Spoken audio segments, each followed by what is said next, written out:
Friends అందరికీ నమస్కారం. నిన్న ఎలక్షన్ అయిపోయింది. Today it is fresh again. ఎలక్షన్లో ఓటు వినియోగించుకున్న 69.5% గ్రాడ్యుయేట్స్ అందరికీ కూడా కంగ్రాచులేషన్స్. ఎందుకంటే ఓటు మనందరి బాధ్యత.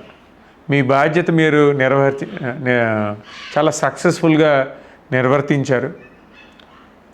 ఒకటే గుర్తుపెట్టుకోండి, political power is the master key అని అంబేద్కర్ చెప్పాడు. ఖచ్చితంగా ఆ మాస్టర్కి ప్రతి ఓటర్ చేతిలో ఉంది. ఈ ఓటు ద్వారా ఆ మాస్టర్కి తీసుకెళ్ళి ఒక లీడర్ చేతిలో పెడతాం. అతను ఎవరన్న దాంట్లో మన చేతిలోనే ఉంటుంది. కాబట్టి అగైన్ ఓటు హక్కు వినియోగించుకున్న ప్రతి ఒక్కరికి కూడా కంగ్రాచులేషన్స్. అండ్ నిన్న ఓటింగ్ సరళి చూస్తే కనుక 100% నాకు చాలా బ్రైట్ ఛాన్సెస్ నెగ్గడానికి ఉన్నాయని కనబడుతుంది. నన్ను నమ్మి ఓటేసిన ప్రతి ఒక్కరికి కూడా ధన్యవాదాలు తెలుపుతున్నాను. మరి ముఖ్యంగా నా మేనిఫెస్టోలో ఉన్న ప్రతి పాయింట్ కూడా నేను 100% చేస్తాను, దానికి కమిటెడ్గా ఉన్నాను. ఎంప్లాయ్మెంట్ ఎక్స్చేంజ్ ద్వారా నిరుద్యోగులకి లోకల్ ఉన్న ఇండస్ట్రీస్లో ఉద్యోగ అవకాశాలు కల్పించడానికి నేను కమిటెడ్గా ఉన్నాను. మెగా జాబ్ మేళాలు పెడతానని చెప్పాను, దానికి కమిటెడ్గా ఉన్నాను. అదే ఆంటర్‌ప్రెన్యూర్‌షిప్ డెవలప్మెంట్ సెల్ గురించి కూడా కమిటెడ్గా ఉన్నాను. మిగిలిన విషయాలు ఏవైతే ఉన్నాయో నేను పోరాడతానని చెప్పానో వాటికి కూడా కమిటెడ్గా అయ్యే ఉన్నాను. ఇంకొకటి ఏంటంటే, ఈ రోజున నేను ఈ స్టేజ్లో ఉండడానికి కారణం ఖచ్చితంగా హర్షకుమార్ గారి పోరాట పటిమ. ఆయన గ్రౌండ్ లెవెల్లో చేసిన ప్రతి ఉద్యమంలో ఫెచ్ అయిన ప్రతి ఇండివిజువల్ కూడా నన్ను ఈరోజు సపోర్ట్ చేస్తూ ముందుకు వచ్చారు.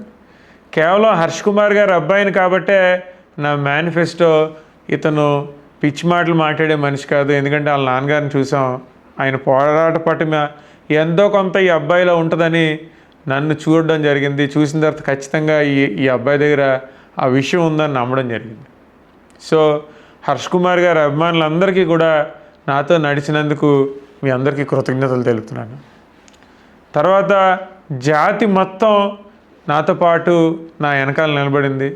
ఈ అబ్బాయి నగ్గితే జాతి నగ్గినట్టే అని ఫీల్ అయింది. వాళ్ళందరికీ కూడా ధన్యవాదాలు తెలుపుతున్నాను.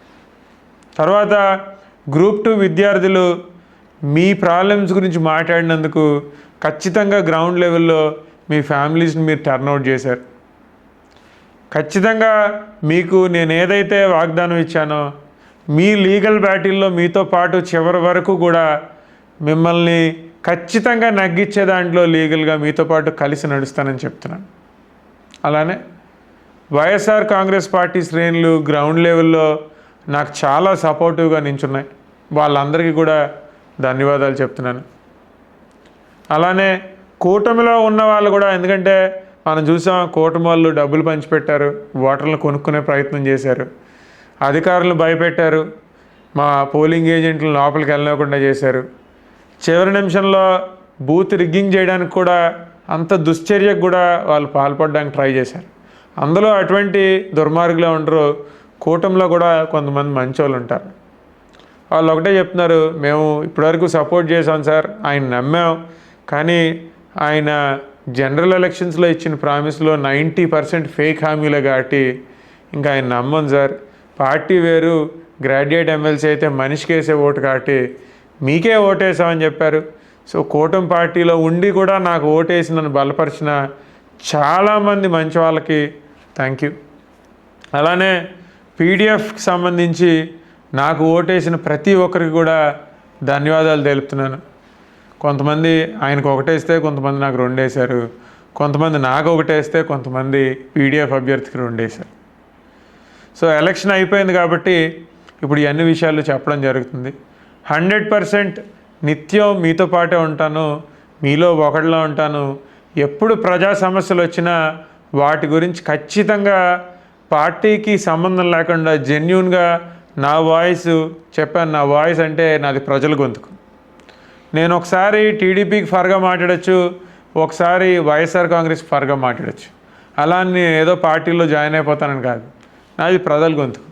నేను ఏది నిజమైతే అదే మాట్లాడతాను తప్పితే కన్వీనియంట్గా ఒక పొలిటీషియన్ లాగా ఏది అవసరమైతే అది మాట్లాడండి. కాబట్టి నన్ను నమ్మి అగైన్ నాకు ఓటేసిన ప్రతి ఒక్కరికి కూడా ధన్యవాదాలు తెలుపుతున్నాను. Thank you.